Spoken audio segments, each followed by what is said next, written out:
In honor of Dr. Martin Luther King Jr. Day, our students have been learning about the civil rights movement and those who fought for their liberty. Martin Luther King Jr. work lives on, and our students are being taught to recognize the importance of the ongoing fight for equality.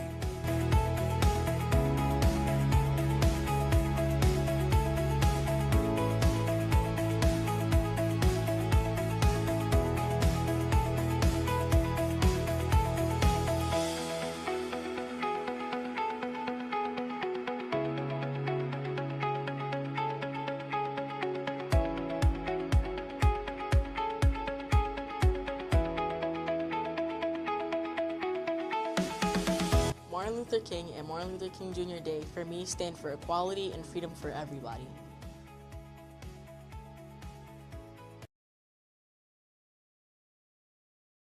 Whether it's dropping your child off at school, helping them with homework, or attending family literacy and math nights, parent involvement is an essential part of every student's success. Thank you for all that you do for your child and their education. I encourage all families to attend our 29th annual Parent Involvement Day on February 9th. I hope to see you there.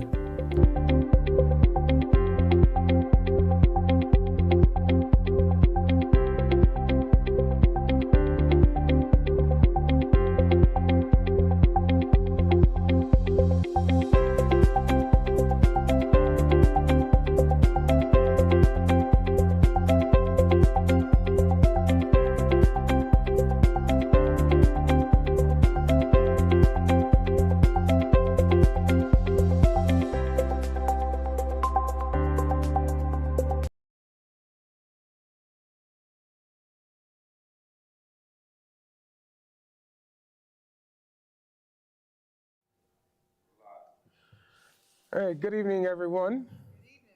Good evening, everyone. Thank you. You got to make it sound like there's 100 people in here. My name is Dr. Demario Strickland. I'm the proud superintendent of the Mount Vernon City School District. And today is just a little insight around budget priorities that I plan on bringing forth in the 2026-2027 school budget.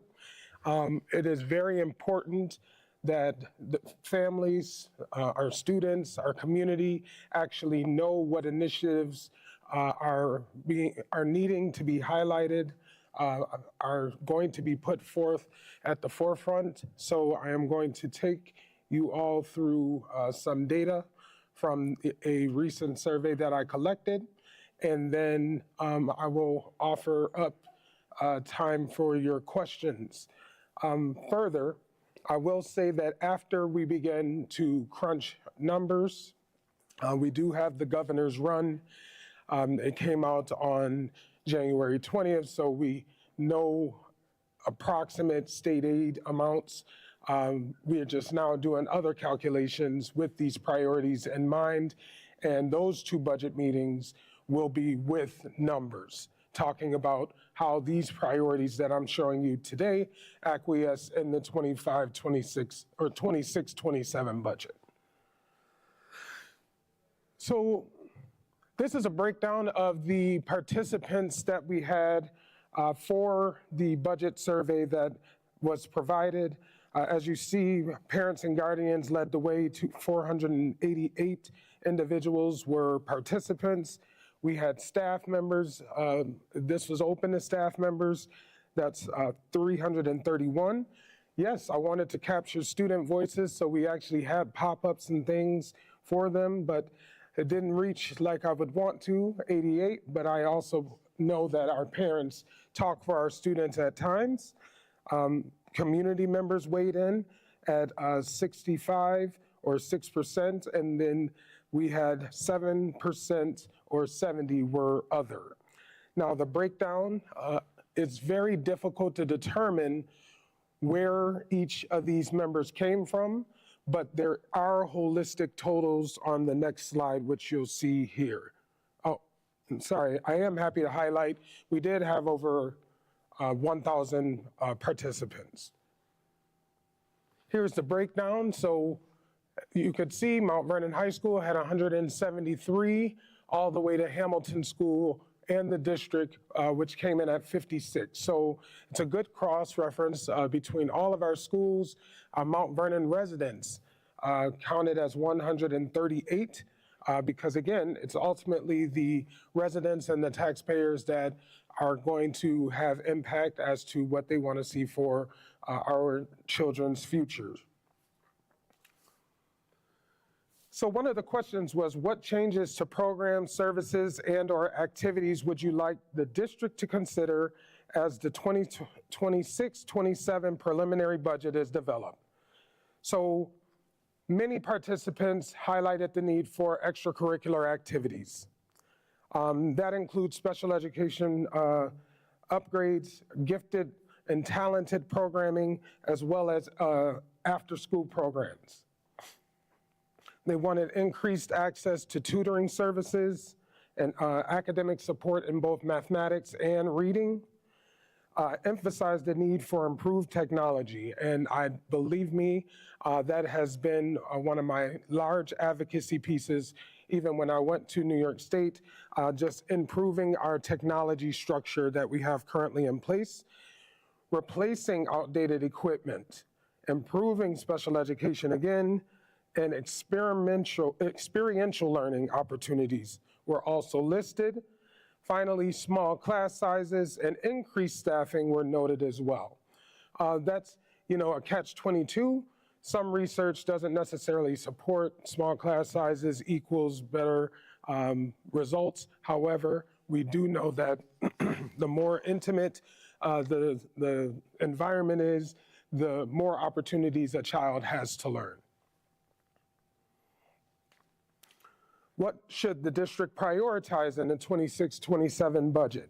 Here were the top 5 reading specialists. Literacy is one of my big core beliefs.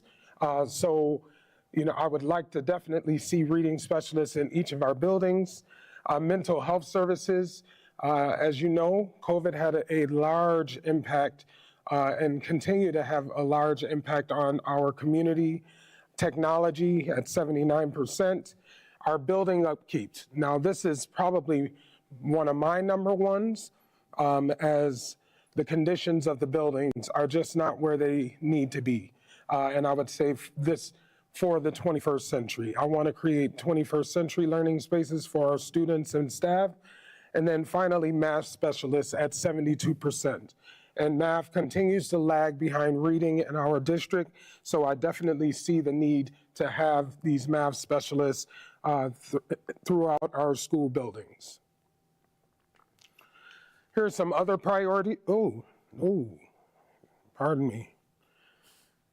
Here's some other priorities. STEM was 68%, all the way to improvement of advanced placement, 56%. Gifted and talented programming, again, 57%. Bilingual classes. Now, you might say, why is bilingual classes on there? And I keep touching this. Bilingual classes are on there because we are right now only offering an ENL only type of service. The law, Part 154 regulations actually state that if you have more than 20 students across a grade level in the district that speak a language other than English, you are to be offering a bilingual program. We currently are out of compliance as it pertains to Spanish. So my hope is that I would grow out a program starting at one of our schools, giving those families the opportunity to help students strengthen their native language so that they can help cross over to English in a meaningful way. Okay? I also am interested in growing school-specific programming. So right now, here at Mount Vernon High School, we do offer International Baccalaureate. However, there's no feeder school for International Baccalaureate. So it would be my hopes that we can offer a primary years program and a middle years program that would feed into the high school's IB program so that they can graduate with that IB diploma. Then, as you could see, there's some other ones. 8, it's a huge one for me as well, collective bargaining agreements. Definitely getting all of our contracts up to date is my priority for every single bargaining unit in our district. Again, I talked about budget priority categories, infrastructure, and facilities.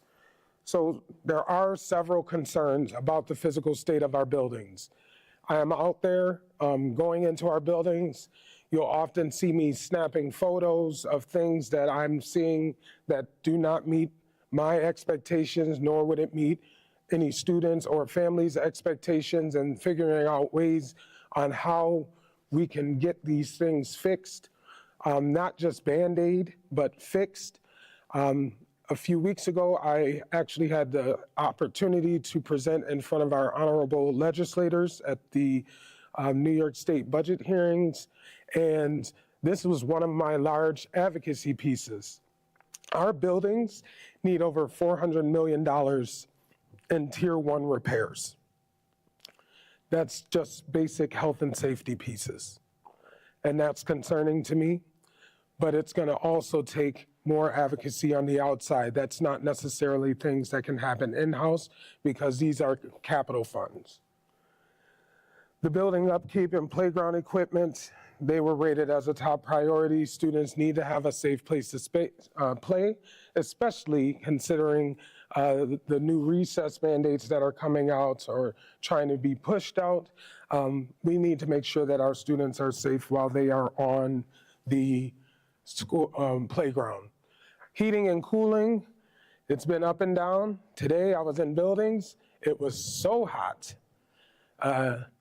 Last week I was in buildings, I was so cold. So it's like we don't, there's a lot of things going on with our archaic systems that need upgrading, and the only way you can do that is that if you actually have the funds to make those improvements.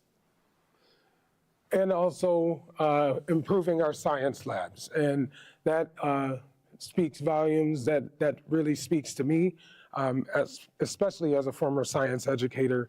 I would like to see that our students are in labs, especially with the new New York State requirements that are before us.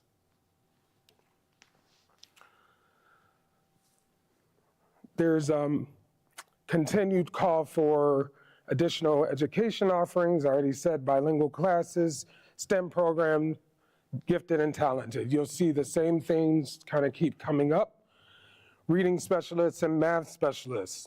Bilingual classes were rated as a top priority, and participants want to reinstate Atlas, which is for our students that are labeled gifted and talented, and that is going to be a large budget priority for the 26-27 school year for our exceptional students as well. Of course, staffing is everything. So feed the teachers so they eat the students. Need to make sure that we bring the teachers' collective bargaining agreement across the finish line. That rose to high levels. As well as budgeting for our CSEA, which is our civil service union, and our administrators group. That is exactly what I need to budget for next year in hopes to get those contracts settled in the 26-27 budget. And investing in staff retention, and believe it or not, I just actually received a memo from the U.S. Department of Education sort of lifting the large constraints on title funding. They were talking about now the time is to be innovative, exploring,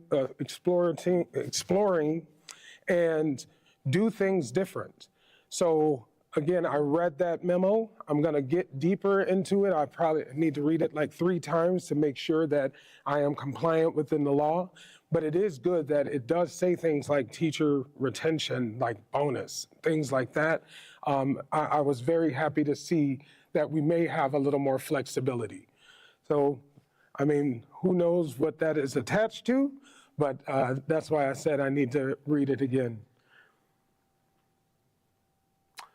Of course, extracurricular activities. Mount Vernon has some fantastic artists, athletes, just incredible students here in our district, and families, staff, students want to see improvements with our sports.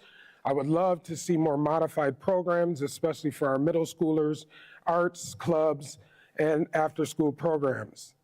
And athletics was rated 27%. Technology and innovation, 50%. I would say this year, I've probably received more emails about technology than anything else. It is very much noted. There's been a lot of things done internally to really mitigate many issues. It's still not perfect. However, it's not perfect partially because of the lack of devices. Those cost money. We also need to build maintenance plans. You know that every 4 years, after 4 years, a Dell is old, and it's outdated, and you'll just see that wheel going round and round and round. You need to replace those outdated items. That is very important.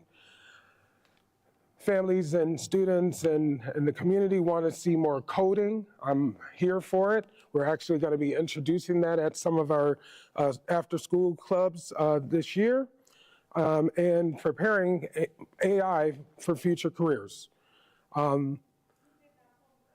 And they should be prioritized in our budget, and it is and will be prioritized, and that also includes teacher equipment. All right. District invests in to improve student learning. Of course, we need to enhance literacy and math programs. That's the curriculum. I've already started talking with the team on how we can get some curriculum audits together so that we can get a guaranteed and viable curriculum throughout our district. If a student is at a school on the south side, happens to move to the north or vice versa, they should be able to go into that same grade level class and pick up right where they left off at the other school. Right now, I cannot accurately say that that's the case, and that's a concern. That means people are not getting, or it's not equitable, and every student may not be getting what he or they or she needs. Again, updated technology, smaller class sizes, expanded after school, improved mental health services, increased parental engagement, specialized supports for students with disabilities, and CTE. And many of those items are actually a part of my legislative priorities, which when I meet with Assemblyman Pretlow, Senator Bailey, these are the items that I'm advocating for with dollar amounts, okay? So best believe we need $418 million to help our buildings. I know we won't get it. However, a man can dream. A man can dream. Again, what can we focus on? This is what I will attack: improving teacher retention, definitely addressing high turnover rates. I want to say this is also a culture piece. It's not even just about money. I've talked to the teachers when they tell me they're leaving. Like maybe reason number 4 or 5 is, okay, we need a contract, but 1 is the culture. We have to really work on our culture internally. We got to make sure there's adequate staffing, and really revamping our special education program. We want to offer least restrictive environments in each of our schools, not just some, because we need to understand and know that students have the potential to learn and grow in different spaces. Enhanced science program that includes looking at the curriculum. Early literacy initiatives. We are asking for equitable funding for universal pre-K, because our funding is not like our counterparts that are coming or now starting to offer universal pre-K, which is a concern because Now we can't offer 3-year-olds the programming that families are asking for, and they're at home or at daycares. There, again, resource management and facilities. There's a call for transparency, accountability, and community involvement in budget decisions. This is exactly why I've done these budget meetings, because it's important to hear how your voice translated into the many possibilities that we have as we develop the budget for the 26-27 year. And then just our budget calendar. So a few updates happened. Last week I was at the Graham School. Feel free to go on YouTube, Facebook. You could see that video. People had some fantastic questions. I do not mind hearing your honest opinions. We have to, by the end of this month, submit a balanced budget to our state monitor. Now, we know that the governor's final run is not going to be out in time, but the legislation actually calls for us to then start planning. So it's due to her by March 2nd, the state monitor and the commissioner, and we will be getting that done. And as well, you could see the other dates, and feel free to go to our website where it is updated with this year's current calendar, and you can go and look under budget and you will see it there. The annual budget vote would be May 19th at your registered voting location. I'll be voting. And then the legislature actually votes for, or excuse me, the revote for a statewide budget is on June 16th. We have to be ready for the start of the fiscal year, July 1st, 2027 or 2026. Guess what? That's the start of the next budget season. And I have a little QR code if you want to offer any more insights. That's all I really have. I will give you the opportunity to ask questions. Oh. My only thing is you have to talk into the mic because it is streaming live. And yeah.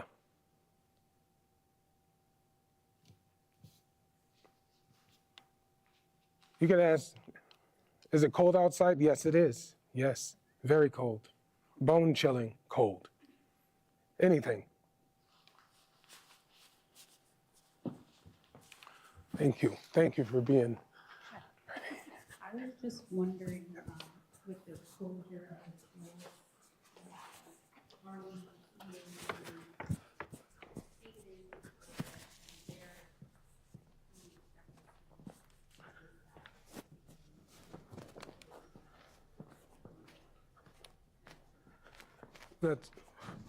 That's a great question. It's not too soon. So there were some immediate savings because of the fact that we had to unfortunately lay staff off. Staff and benefits are the largest portions of any school district's budget. Unfortunately, those savings are being used to pay bills that were from years prior. So we're working to rectify and gain valuable partnerships with the companies we've worked with, tell them that we're good partners. We are gonna try to get our bills paid on time, so we're rectifying that. But as the long term continues, I will like to see, I think we should see some more savings. My goal is that with our specialized programming, Montessori is a huge hit. And to not see a Montessori program here in Mount Vernon is a concern. So I would like to open a Montessori program and, fill it with our Mount Vernon family or students and families. And then we could possibly do a draw from the neighbors and build their districts. Because we're paying everybody and then nobody's paying us. And people are doing some sneaky things. They're walking over to one street, you know, where the Bronx is in Mount Vernon. They step over, and then they come to our schools, and it's hard to catch. And then guess what? We miss billing the DOE for tuition. So we're also cleaning pieces like that up as well. But again, to answer your question, a lot of those savings have been going to pay bills. Yes. More questions? I love that question. And I'm very transparent. Mr. Green, you don't have nothing? Oh, come on.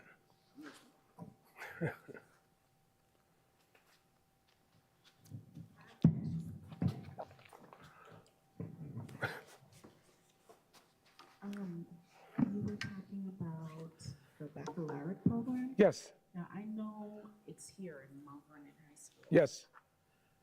Going forward, will it still exist here? That I cannot answer at this time. However, I am not one to want to kill a very successful and highly regarded program. However, we're in a fiscal distress. I need those classes to be just as full as the other classes. If not, then basically, and I have a teacher that's only teaching 5 or anything less than 10 students, that is not a good use of resources. And that's why I talked about you have to have feeders that are going to feed into the high school. So I won't question that all of those students that are in the IB classrooms are qualified. They are qualified. However, this is happening too late. It's happening at the high school level, and it should be starting in elementary school. So the goal would be to look for funding, provide professional learning for our staff, and then grow out a model to feed into those high schools so you have a full class of IB and not just classes serving a little bit.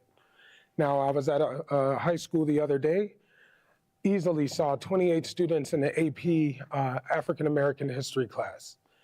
That is a good use of funds. Like, if you're gonna have those programs, I need you to fill those classes up.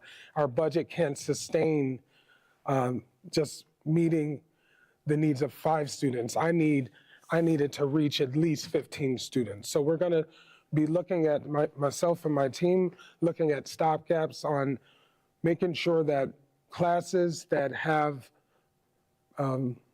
15 or more are the ones that we sustain, and then thinking about options for anything less than 15. Majority, I know about baccalaureate program, but there are a lot of parents that don't know about that. And some people don't know what it is. And it's not pushed. There was only one principal here that really pushed that baccalaureate program. He didn't stay long. He stayed maybe a year. Oh, And so the baccalaureate program should be a high school program. no, sorry to cut you off. Go ahead. I'm sorry. Montessori Yes. is usually early education, elementary. My daughter went to a Montessori school until about 9 years old. She started at 2, and then, they veered off. Yeah. A lot of people don't know what a baccalaureate program can do for their kid. Absolutely. The majority of the kids that are qualified for baccalaureate program, they go to state or majority of the time. People don't come to Mount Vernon High School that I would think are qualified for. No. These students, so one of the things that I stand on, no one school is better than the other school, okay? I know the stigmas between North and South. That stuff has to go away. I used to be a former principal on the east side of Buffalo, and I tell this story often. and it was a school in receivership. Yet so much change in a positive way had taken place that that school was a national and state school of character. I left that school, got a promotion, left that school with wait lists in certain grades. So we can't have that thought because students here at this school are also getting IB diplomas. They're getting seals of biliteracy, seals of civic readiness, CTE seals. They are getting things at all of our schools. How do we make sure that the teaching and learning and the social emotional supports are balanced among all of our schools is the best way that we are going to ensure that all of our students are successful, not just one place. So I don't wanna, I'm telling you this, every time I come here, this school is live. Like I love talking to their students. And it's hard to talk to other students at other schools. I'm gonna be very honest. I talk to these students, they talk back, they're funny, they give jokes, they are lively. But what it is we as Mount Vernonites, and I live in this community, need to stop having the negative stigma about Mount Vernon High School. We have to change that. Thank you. My daughter just graduated from Mount Vernon High School. She was in the culinary program, right? Very successful. Yes, yes, Ms. Cohen is doing a great I job. love it. I spent a whole class in there. I was in there, they was making ratatouille. The only reason my daughter came to the school was for the culinary. And then I have another one in Pennington that's graduating, and she's coming back here for the culinary. Okay. I know you say, we shouldn't think that the schools are different. Unfortunately, it is. There are a lot of parents, when they say, oh, my daughters, they're going to Mount Vernon High, it's like, what? Why would you do that? Right? Because my kids aren't tough or hard. So You know? we have to, as a whole, it's not just my job, it's parents as well. But I want to say, and I'll say this on the record, the principal at this school is one of the top principals, in my opinion, in the district. But I'm just saying, but she's at a school where people stomp on it and knock it down. And I'm telling you, that's why I said I wanted an equitable education, where it doesn't matter where you go. I just know that I have to pour more resources here because of the different needs, the population that it serves. If you think about it, STEAM, entrance tests, creams off the top. DWSA, audition, creams off the top.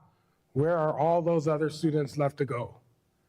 So the population that is dealt with the vast needs here, I am always proud of this school and anything that happens. And again, we just have to make sure all of our schools are better. And that's why I said guarantee and viable. If I left Mount Vernon STEAM and wanted to come to the high school, I should be able to pick up easily. I can't say that that would happen. That's my actual number one concern. AP biology here, AP biology over there should look the same, but it doesn't. That's concerning. Grade 3 math at Pennington looks different than grade 3 math at Trophagen, and they're like right near each other. That's a problem. So we really have to think about how are we using our budget to actually right-size our schools, make sure that our students all have access. So that's big. And again, I wasn't going back and forth. I just I hear you and I appreciate you letting us know that your babies went to the culinary program. We would like to grow that out as well, more CTE programming. Because you do have students that want automotive. They don't want STEAM. They don't want to dance or do art. So here we go. Yes, sir. Evening, sir. Hello. The meeting on tonight. Listening to you guys talk, I just wanted to have, this is not my question just yet, but this is a transparent moment. I've been in Mount Vernon for a long time. And before I had a child, I used to hear everything everybody else heard. The school sucked. So, 2016, when I had a child, my first thought is I got to get out of here.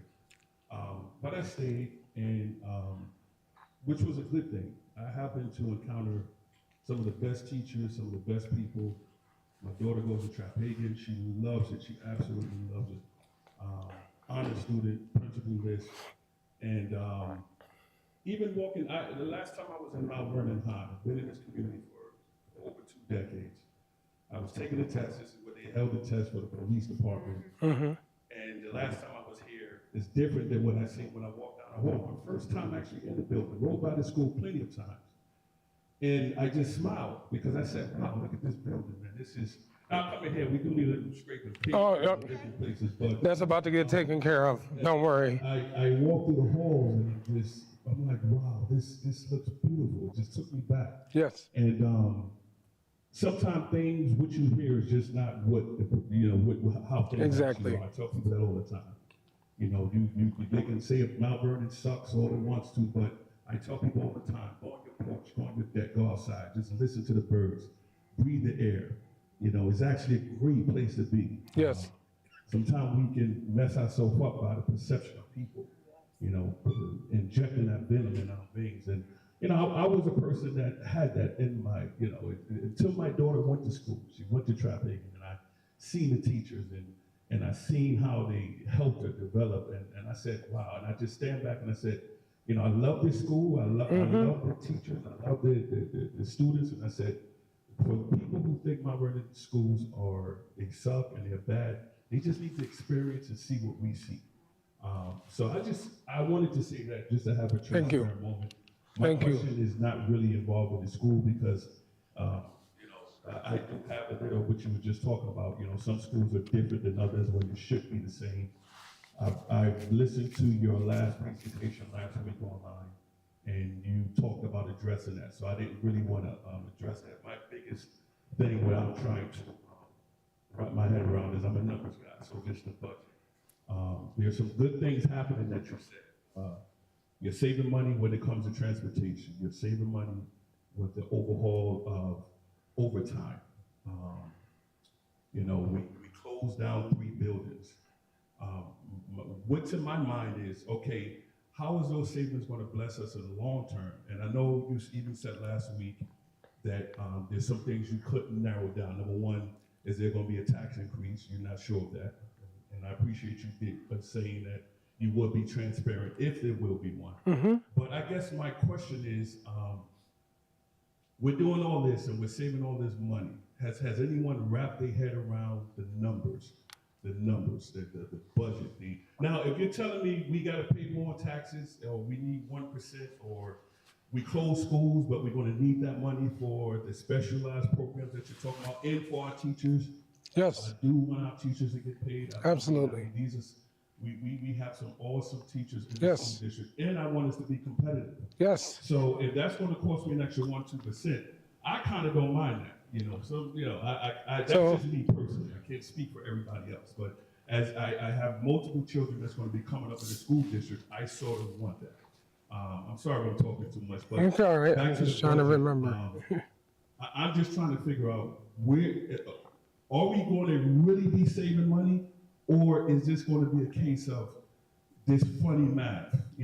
That's just what I'm looking out for. I'm looking out for the funny math where we're saving, but it's still costing more.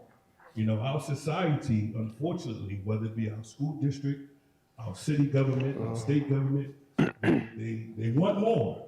It's always more. But nobody's ever saying, you know what, I've been able to balance the budget, I've been able to cut things, I've been able to give you more for your dollar. And as my kids get older, that's just a heavy concern of mine, whether it be school district, the city, just the dollar. Because most of the time, if you can search out where the dollar's going, you can understand where people's passions are. So, somewhere in there was a question. That's a question. I got it. But in reference to the budget, when it comes to us cutting down and we're doing some of the things that, I appreciate you coming in and I appreciate you cutting back on the overtime. I know that was a big part of the budget. But in reference to is this going to be savings for us overall? Are we going to be able to do the things that some of the visions that you have without saying, you know what, we're going to increase over the next 2, 3, 4 years, 10% of raising taxes? All right, that was a lot. Thank you, though. I appreciate you and watching the last week's one. So I had already mentioned I do not yet have the number. However, what I can promise you is I need to make sure that we find efficiencies with what we have first. What is very important is I know that it's not going to be zero. I'll just put that out there. It can't be zero. If I need to settle contracts, it can't be zero. We're not getting this huge bump from state education department. Not only, I talked about the savings from the 3 schools, that has been used to actually pay for bills from last year and the previous year. Like literally pay those bills. So guess what, that's gone. And not only that, I was already, when I came in, working with deficit budgets. So budgets were in the hole already. And I didn't even start. So we have to make up, we have to build reserves. Not many school districts throughout New York State go out and say 0%. But I will tell you what I'm trying to do. I'm definitely trying to not go across above the 2% gap tax levy. I'm asking my business team to cost out amounts, 0.25, 0.5, 0.75, all the way up to 1.99 to see what those funds would get us for our 26-27 budget. Okay, my problem when you say that is this. It's one thing to have a budget deficit, right? Some of us experience that even within our own homes. If you tell me one time we need to do this to make everything across the board level, then that's fine. The problem that I find with our government is they see $1, they spend $1. And that there's no going back. There's no sort of, hey, we're reducing your taxes. And maybe that's a whole different conversation. But I get, because of things that happened before you came, not in your control, and you're trying to fix those things. So I get that. I actually want you to do that. I actually want you to have the tools to do that, so that everything that you're saying, you can actually do. But I worry about the increases, because increases only lead to more increases, that lead to more increases, that lead to more increases. This is my experience in dealing with budget. So that's just my worry. I hear you, but to me, that's no end. We don't know where it's going to end. We'll be back here again next year after a 2% increase. And we will be back here next year, but I want to say this. I will continue to say this respectfully. Gas is way more than it is, way more now than it was 10 years ago. Eggs, let's get into it. They said they increased because of bird flu. I still go in stores and see them high egg prices. So again, everyone wants to see the beauty, but we also have to pay for that. But that's why I said I will check for the efficiencies first and making sure I have full classrooms. People want smaller classrooms, but I'm trying to say I just need quality teachers so that I can keep them, who can very well manage 25, 26 students. But all of those things go into developing a balanced budget. And you will definitely see where the monies are going in terms of the larger priorities. I've already figured out how I wanted to do that, already. And again, I believe that the closing of the buildings were also addressing the structural deficits that were already in place.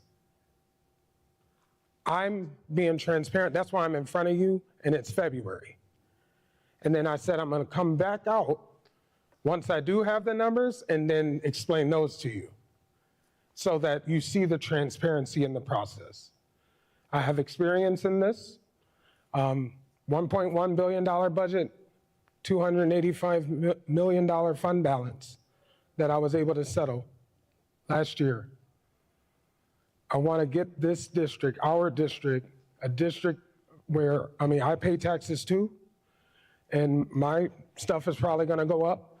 I want to get us back on the right track. So that is my goal. You want oh, thank you. Oh, thank you. Good evening, Dr. Strickland, and thank you so, can you hear me? Yeah. Thank you so much for this. You know, as I'm a track parent also, and I share your same sentiment. I'm also a Mount Vernon parent, high school graduate parent also, like this mom over here, and my son was able to be a part of the CTE program here. He is now a junior in college. Love it. Extremely successful barber. Love it. Because of what he learned here at Mount Vernon High School. Yes. And I have been, as a parent here in this district, you know, as far as the community, we've been given funny math for the past decade. So you have now come into this district in the perfect storm where we are financially in the ruins. We've had to close 3 buildings. Yes. We weren't given the straight math, and we weren't given the transparency like you've been giving us now. So now we're kind of like, you know, eyes wide open, like, what do you mean, you know, we didn't have enough money? So, you know, we as a community and as residents and as parents in this community, now we're kind of in this, like, it's this shock and awe phase. So you doing these presentations, where I feel like I'm very grateful that you are coming here. You are speaking to parents. You did Yes. go on a survey, because that we have never been given that opportunity to voice our opinion on the budget. With what you're dealing with now, it is, and you're right, every school across this district should look the same. Correct. Every child should be taught the same, regardless of what neighborhood Absolutely. they come from, what neighborhood they live in. Every child should be taught the same. So and like I said, we as parents, we have to be proud that if our child decides to go to Mount Vernon High School, be proud of that. Yes. Encourage them, uplift them. We can't be like, oh, you know, well, if our child goes to STEAM, be proud of that, encourage that, uplift that. If our child goes to Denzel Washington, encourage that, be proud of it, uplift it. Whether your child is at Williams School or Pennington, your child is still amazing and deserves the best. I love it. Period. Whether you live on the south side or on Fleetwood, you as a resident deserve the best. We as community members and parents deserve the best for our children. So I think now that, you know, now is the time that we turn our thinking around, because you need our support. Yes. To get this. It's not going to be overnight. You know, we are going to have, you know, when you have a decade of 0 tax increases, this is what happens. This is what we are standing at the doorstep of. This is what happens of a house where the 3 doors walls are barely working, the windows are cracked, the Roof roof is on leaking. fire. We're at the doorstep of the house right now. And it is our responsibility, I feel as a parent for myself, to assist and do what's best to bring this district forward, and to be here to support you. So Thank you. That's my 2 cents. So thank you, Dr. Strickland. I love your 2 cents. Thank you. Thank you.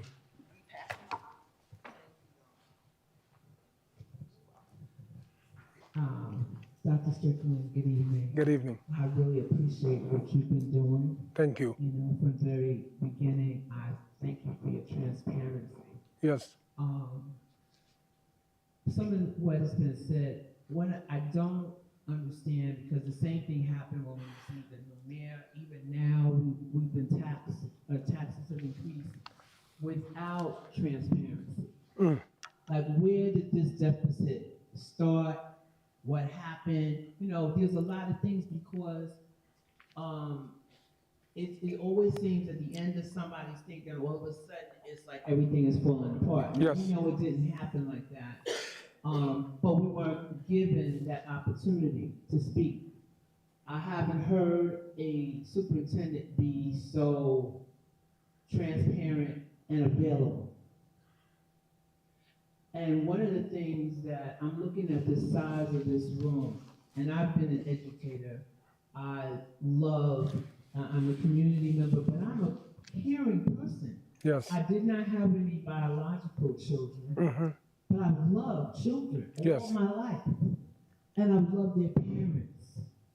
And one of the things that I advocate for all the time is educating our parents and getting more parents in. Yes.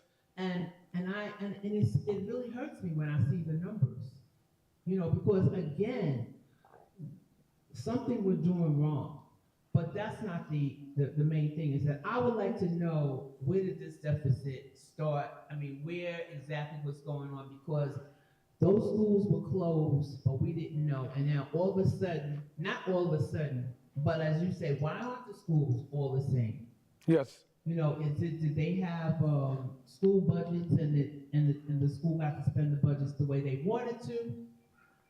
You know, I was on school-based support team. Do they have that here? Is that how the monies were spent? I'm knowledgeable about certain things, so I want to know that information. I don't want to be treated like everybody else in the room because I bring more to the table. You know, in terms of my knowledge base. And so what happens is that when I go to some meetings, I feel like we get a little touch. A brush. I heard about the school programs, and they said, well, what we're going to do is we're going to turn the 1s to 2s to 2s to 3s to 3s to 4s, and then we're going to do a gifted program. That's generic. I want to know the specific programs that we're going to use. And are those programs best practice? So when you bring something to me, don't just give me a little something. I don't want you to just touch on it. I want to be able to touch it. And see what's absolutely going on. Because parents are complaining that the programs, they didn't really meet the needs. And my granddaughter goes to specific school, and I'm sure it happened everywhere else, that they were just doing what they did in school, but it wasn't actually a program. I want to see a program. What is the program based on? That's one of the things that I thought of, but I don't have a program that deals with that, and that's character development. You know, how can we add some things that will make it not only educational, but fun? And like having the women of distinction and men of distinction, causing children to have better self-esteem. How could that be incorporated in the program? And I know they're looking at it, but the program I was told when we in the meeting, what's that meeting that we go to? FACE, right. We got that initial thing, and then it went back to the educators, and we haven't seen those things. I want to see them. Why? Because I know things, and I want to make sure that the programs incorporate different things. Not that I don't trust the people who are doing it, because I do. I have to trust them, right? I have to trust them. I have to believe. In every school, there are teachers who go beyond the Absolutely. Yes. Every school. Absolutely. But as a parent, as a grandparent, as a community person, we want to know what's going on so that I can rate those things. So I can tell my kid I know what's going on. I've said at the meeting there should be a parent component. And I don't want to be poo-pooed away. You know what I'm saying? Like, we got this and now we're doing this. Because you're implementing without letting that FACE committee see those things. So we get a different topic maybe every month, but then we don't get to really look as it rolls out. Because you're now including things, and as a community person and as a person who was part of the Parent Involvement Committee, which I've spoken to you about, and they did it. They can do those things with their eyes closed. But really engaging parents, I'm not seeing it. And I've been involved for 35 years, and I haven't really seen enough of it. Now, I don't know, but I can say this. You've looked at best practice for education. There's best practice for getting parents involved. And I would like to see more of that as well. Well, I want to respectfully say we are providing those opportunities for parents. We're not shutting them out. As you already saw, parents were a large portion of these data that is in front of you. In addition, this alone, it's February. It's February, and I'm still gathering feedback to say, what did I miss? My goal is to eventually do participatory budgeting, where we are in a space where you literally say where the funds go for our priorities. We have to start somewhere. We have, With respect, I'm not saying you're not doing a good No, job. well- Since you asked a question, yep, we, that is something that I'm concerned with. Just like I listen to everybody Yes. else, I just would like to say, give my feedback. Not to say anything is wrong. This is excellent. I started out with that. This is excellent. thank you. And I'm not saying that you were saying it was wrong, okay? I'm just saying we have to start somewhere. So the meetings are online, making it more accessible for people. We have requirements that are from New York State Tenet 6 that we have to make sure that our parents understand. We have a legal obligation. We accept title funds. We must meet and plan with our parents. One of the things I'm gonna make sure is that our school comprehensive education plans have a parent sign off. You have to involve all the stakeholders. I can tell there's a lot of cuts and I'm gonna do this to check the box and that's it. And then I'm gonna put the thing on the shelf. We're not gonna be doing that anymore. Even when we start curriculum audits and we go out and start looking for new curriculum, there will be parents able to come in, look at the curriculum, touch the manipulatives and look at the text and all those things so that they have a voice. But we have to start somewhere, and it's hard. You know, today was a long day though, and out of respect for I'm tired and I'm about to fall over because it was a parent involvement day. So a lot of families are actually, you know, they probably at home tired, their feet hurt, and my feet hurt, you know? But, That's how I watch all of them out. Yeah. I may not come to them all, Yep. but I can tell you from the city council to the school board, that's how I know everything he said the last meeting. It's right online, because sometimes these meetings are just too early, you know? Yep. You gotta But prepare six- dinner, you gotta yeah. do Six- a bunch of stuff, but We- I believe the engagement is there. It's just, Yep. people it's about the trust. I'm engaging, but can I trust the process? And whenever somebody comes in new, I try to give them the benefit of the doubt, to trust the process. But you coming into a community that's been damaged, so I understand. damage control is gonna be. But here's what I want to say to the community that's watching. Don't be hurt people that hurt people, because I'm not a hurt person, okay? I am here to try to make a difference. Don't run me away. I've been looking at emails and people like, I'm a taxpayer. I'm a taxpayer too. You ain't said nothing but a thing. My rent gonna go up next year too, you know? People are forgetting those things. We're all in this together. We're all in this together. It's little by little, and we'll get there. You just need to sustain over time. We also can't have this turnover. Turnover is one of the largest reasons why a school district stops being successful. And you probably all know that. If you had a principal one year and then you got a new principal the next year and then you get a new principal next year, you're not gonna gain much traction. Same thing with superintendents.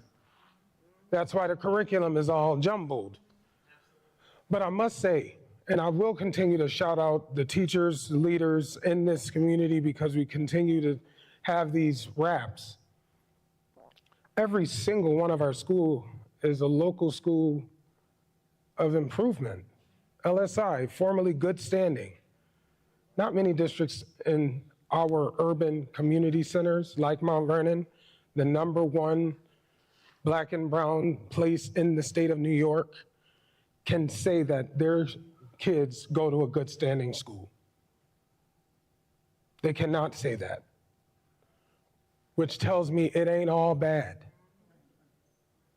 And I refuse to look at it that way. But we'll get there. We will get there. 1, 2, thank you. And thank you for your comment. You got my back hurting. Yes. You did market this at 8:30, 8 o'clock. My bedtime is at 8:30. Don't get it twisted. Don't get it. I ain't even gonna lie. Go ahead. Go on to 8:30 if you want to. I'll be up here. Yeah. Yes. Yep. Good evening. Good evening. Two questions. So I'm listening to us discuss making all the schools equitable. I'm firmly in favor of that. What are we doing curriculum-wise to make sure that they're equitable? I'm hearing you guys have discussions about the curriculum, and I do believe that if a child goes to one school and then transfers to another school, they should be able to pick up. So that's one question. How are we regarding that with the budget? The second question is, I believe it was the number 2, the second thing was technology. I think that's very, very important. Oh yeah. And I know you are solution-based. I believe one of the ways we can save, if we collected the devices and scrubbed them from the students over the summer, I know we want to give them the devices because they're to use them, but if we never collect them, then that's how these systems begin to move slower. And then it becomes very difficult to educate a child when you're waiting for their devices and they're all coming on at different times within the course of a Yes. lesson or whatever is going on. So those are my two questions. Yep. Technology, how are we, Curriculum. exactly what is our plan, different than what our last plans were, and Curriculum. in regards to the curriculum being more universal and being universally resourced. Yep. Great question. So the first one about curriculum, former position, Deputy Superintendent of Teaching and Learning, here to help with Assistant Superintendent of Curriculum Instruction and Administration, get into curriculum audits. Actually start to look at that. You got to evaluate what you have or don't have and fill it or think about how you're going to meet the needs of students. I'm still hearing things in our district called balanced literacy. Very problematic with our literacy briefs. Very problematic. So we need to definitely do something in that regard. Also, I'm up and down with the math curriculum, from what I hear. But that's gonna take time. It's like all of our schools are LSI, buildings falling apart. I have to kind of look over here right now while also help to coach on the other side.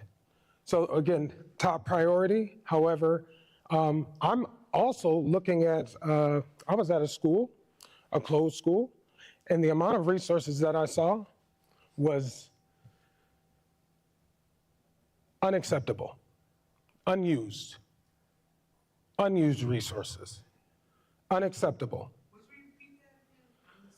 I was at a school that closed, and the amount of unused curriculum, consumables, unacceptable. Just not used. So again, remember I say you gotta fix the stuff and then you swipe it clean and then you bring in the new. As far as technology, I definitely love that consideration. I found that we didn't really have a maintenance plan this summer. I looked at that and I said, so what happens in 4 years when this computer's old?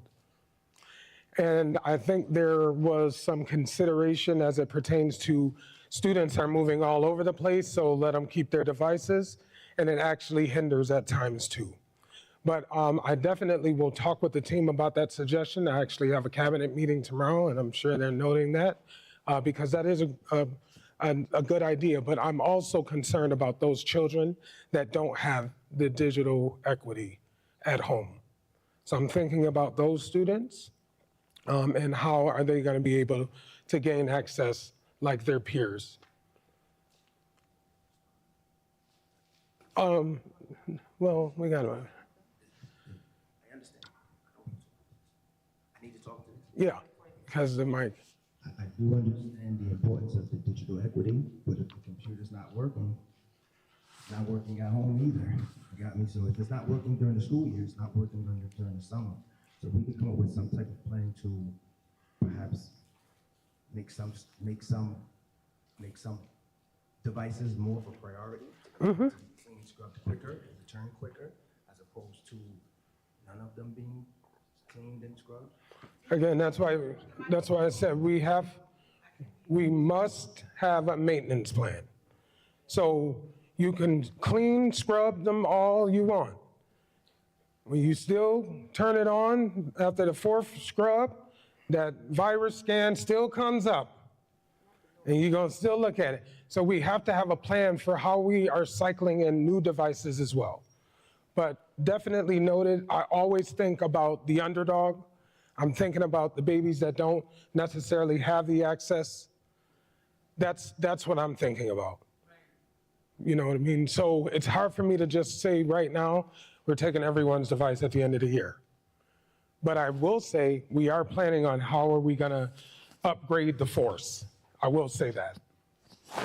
Thank you, Mr. Green. I have two questions. Yes. One is, are there any more schools closing that you know of? And another is, there's a rumor going around that STEAM Academy is gonna turn back into being a middle school. It's only gonna be now 2 high schools. I swear, this place and they rumors, where'd that come from? Thanks for letting me know. Thanks for letting me know, because I sure enough didn't say it. Two things. So the first one, it's not within my plan to close any schools right now. Okay, want to make that very clear. I want to strengthen our programs so that we could perhaps increase or open some of the schools that possibly close. The goal would be, I mean, what's happened is enrollment has gone down, staffing levels have stayed the same or gone up. That creates budget gaps and deficits. We have to do some right sizing. That's why we also have to work we have to re-up on special education. Too many of our students are being sent directly to most restrictive classrooms, self-contained classrooms.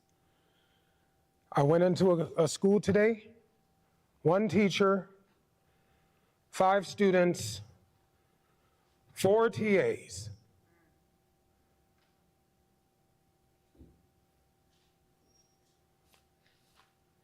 One teacher, 5 students, 4 TAs.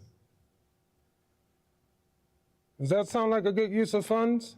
It depends on the Does that sound like a good use of funds? what you're saying, but if the child is given a personal, what you call it? Sorry, teacher assistants. Teacher assistants. So now we're talking about certificated individuals that can take over Dr. Strickland's class if I'm absent. A teacher assistant, not a teacher aide, a teacher assistant. So we are paying a lot of money to provide services that if you train or provide professional learning to the people that may not have a teaching assistant certificate, they can serve those students as well. So we have to think about that. But my goal is to improve our programming. Talked about IB. People love Montessori. People love Montessori, yet we don't have one. I would like to explore that. However, that takes funds. And as it pertains to STEAM and DWSA, what I am proposing is that those schools are true to their purpose. They're not necessarily zone schools, still working out the mechanisms of that, meaning all of the 7th grade will be individuals that seek or desire STEM or STEAM careers. Same thing with our DWSA. It is now 7:56 p.m. Is that Dr. Pierce? To finish up your conversation with the last teacher.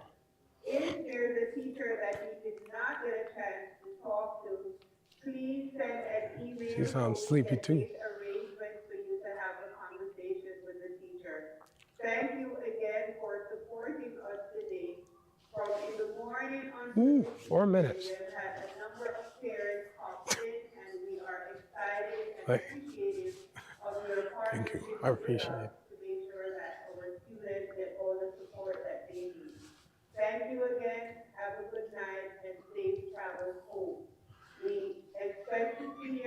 child in school bright and early tomorrow morning. Yep. I got to come to work bright and early too. So I got to go home and go to sleep. It's going to take me a half hour to wind down. But what I will say is that I do have a group of individuals at Long Island University Purchase that are currently doing research on our district to provide presentations on what the best model for the Mount Vernon City School District would be and look like. Is that pre-K 8? Is it 9-12? Is it pre-K 12? Is it, you know what I mean? What is it? Because currently we have too many different configurations. But no, that is not true about STEAM becoming just a middle school. And then this is gonna be, you're gonna take us home. Yep. No, I just wanted to know if you already know how much money you're getting from federal and state, or? We have estimates. We do have estimates. But remember, those title funds are gonna be supplemental. Indeed. They are gonna be issued in block grant format. Yes. So we're gonna probably have to sign some disclosures, New York State, in order to release those funds. But we do have some approximate numbers. When we roll out the budget, though, you will only really see the general fund portion unless I need to use title funds to supplement some of the other programs such as Gifted and Talented, okay? You really wanna just show, excuse me?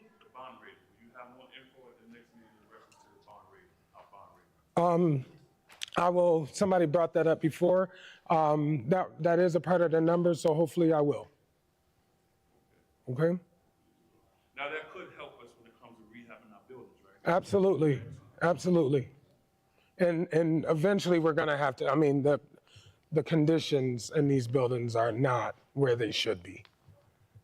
They're not up to code, not up to standards. In spite of, students are still learning, teachers are still teaching, and all of the schools are in good standing. That says a lot. That says a lot about the people that are in this district. So with, yes? It's only about budget that we can ask a question. Can I ask something, if nobody has another question, can I ask a question? Yes? The no outside food policy. Yep. I didn't make it up. No, I know you didn't. I searched it up before coming here. Got it. Just to make sure that you didn't make it up. Yep. We as parents have not received any notice home. So our kids are already making this protest and slides and everything. It's fine. It's federal government. Because they want to have birthday parties, or they want I to understand. have holiday celebrations. They want to know what's going on, because it was like today they went to school, everything was fine. Tomorrow they went to school and it said, no, you can't bring nothing more to the site. So this information came out in 2014, and that information should have went out to everyone. Nobody's saying that students and families can't have parties. You just can't bring you can't bring food. You can do whatever you want after the day is over or before the day starts. But that's part of the wellness program, the wellness policy, part of us taking, all of our students get free meals at our schools, and we have to abide by the guidelines. And now that we're starting to uncover it, now I know that I have to develop a communication plan to get that information out there. But I'm gonna tell you this, people will not be satisfied. I know, but I didn't make up the rule. But I know vending machines are on during the day. That is a big no-no, especially if you're not serving healthy snacks. That's against the funds. If they snatch our money, then we have another deficit that we have to worry about. So again, just go to Chuck E. Cheese, have a little party, you know what I mean? Or say, hey teacher, I'll watch the babies outside because I saw a billboard, $7.99. $7.99, you can go every day in a month. So, but what I would say is, yeah, that's what it said on the billboard. Yep. But what I would say is we have to just make different arrangements and we have to get creative. Stop thinking food first. We're advocating for, we want to have pizza parties and we want to do recess every day. I mean, come on, what's going on? It's just very difficult, but I do know that that needs to be communicated. That is not a Dr. Strickland rule. Okay? Does that include their school lunch or that? No. A student can bring anything they want minus nuts. We are a nut-free district. Okay, no, I know that, but I thought this included like. But it's hard. I would like all of our students and families to take advantage of our free and reduced lunch program or our free program because we get funding based off of the students eating the food. And isn't that part of Title I? I'm sorry? Is that part of Title I? I cannot necessarily answer that. I don't know where it comes from. I do know that it's federal and that's all. Yeah. So. All right. Well, thank you all. I hope to see you at the next one. And I'll talk to you all soon. Oh, man.